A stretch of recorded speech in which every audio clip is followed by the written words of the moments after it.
Fala, milionário, tudo bem com você?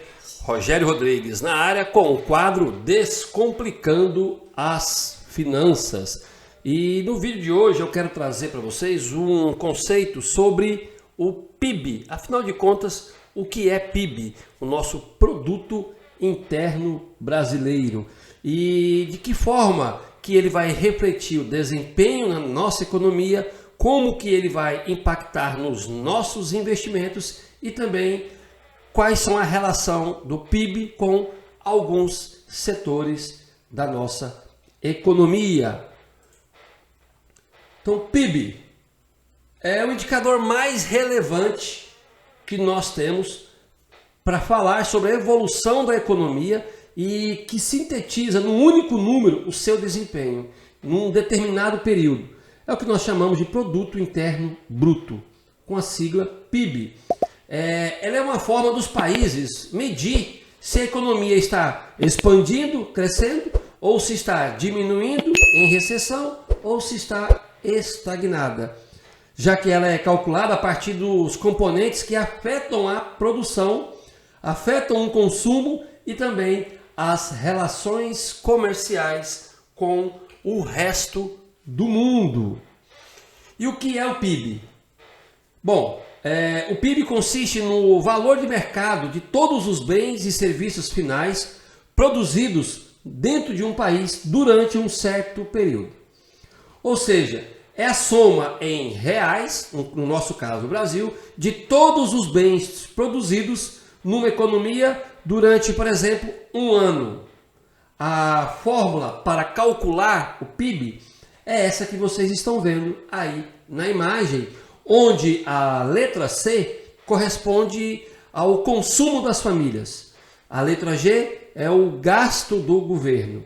O I são os investimentos das empresas. O X, as exportações. E a letra M significa as importações.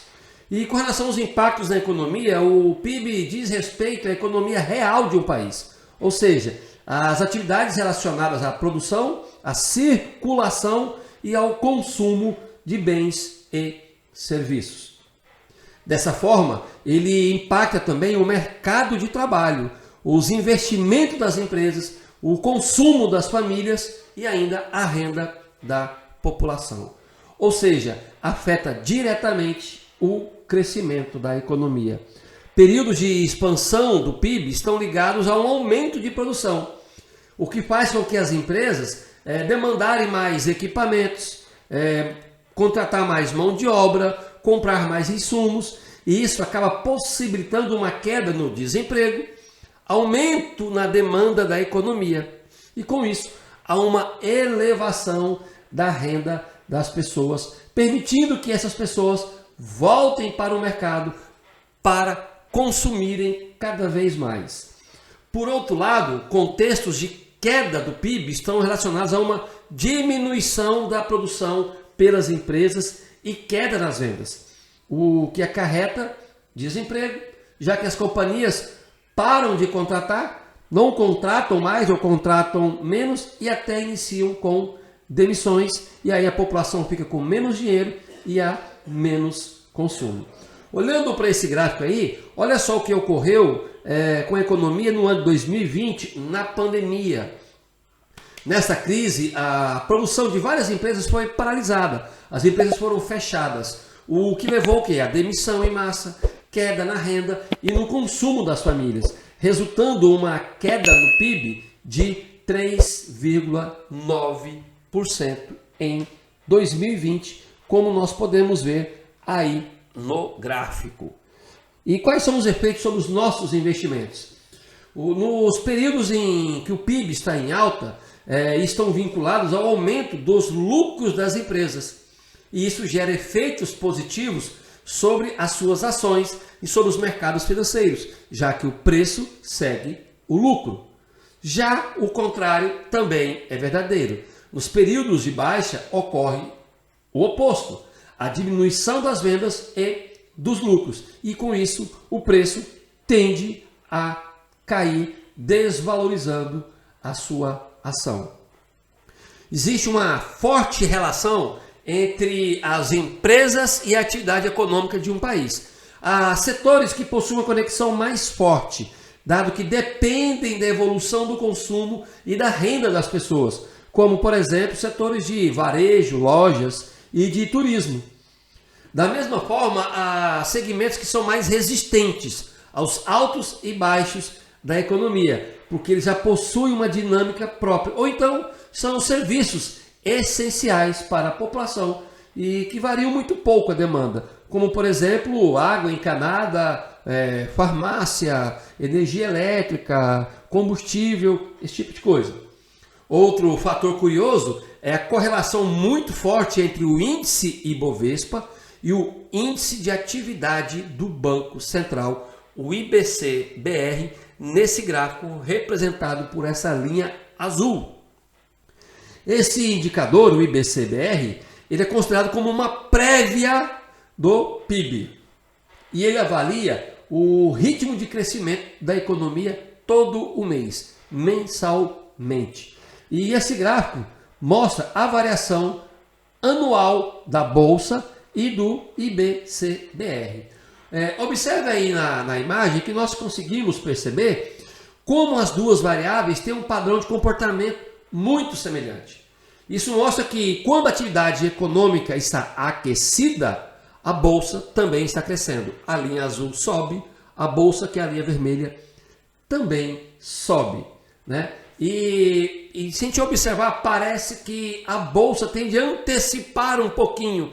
Ele começa o movimento sempre um pouco antes do IBC-BR, né? Com alguns meses, algumas semanas, o movimento da atividade econômica. Primeiro, a nossa Bolsa cai, depois o IBC-BR desacelera. A Bolsa melhora, a atividade econômica começa a dar sinais de recuperação. A razão por trás disso é as expectativas quanto ao futuro da economia, mas podemos deixar isso para o próximo vídeo. Nesse momento é muito importante, eu quero pedir a sua atenção, de que essa relação entre a nossa Bolsa e o IBC-BR é uma relação importante, mas você não deve se apegar a somente isso, porque não é sempre que acontece desta forma. Não tente prever e nem apostar que quando um cair, o outro também vai cair, ou que quando um subir, o outro também vai subir, porque isso pode não acontecer. Lembre-se, resultados passados não garantem resultados futuros. Resumindo, você precisa compreender a relação entre a atividade econômica de um país e os diferentes setores que vai possibilitar você minimizar os seus riscos e aumentar os seus ganhos, principalmente em momentos de crise. Por fim, o PIB, o Produto Interno Bruto, está diretamente relacionado às condições de produção e consumo das empresas e também das pessoas, de modo que ele é um ótimo sinalizador sobre a evolução da economia e o desempenho dos mercados financeiros.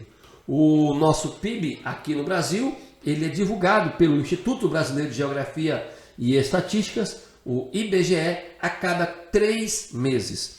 E para acompanhar melhor a evolução das atividades econômicas brasileiras, a instituição ela publica todos os meses os dados de alguns setores, como por exemplo o setor industrial, comércio, varejo e serviços. De forma geral, eles são bons indicadores para que a gente possa analisar a dinâmica e qual é a tendência do país no curto prazo.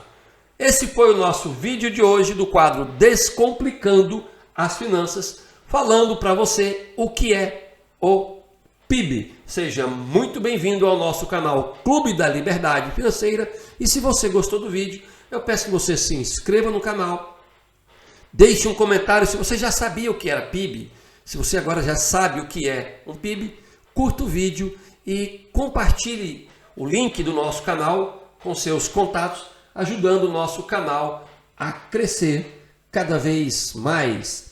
Valeu, milionário, e até a próxima!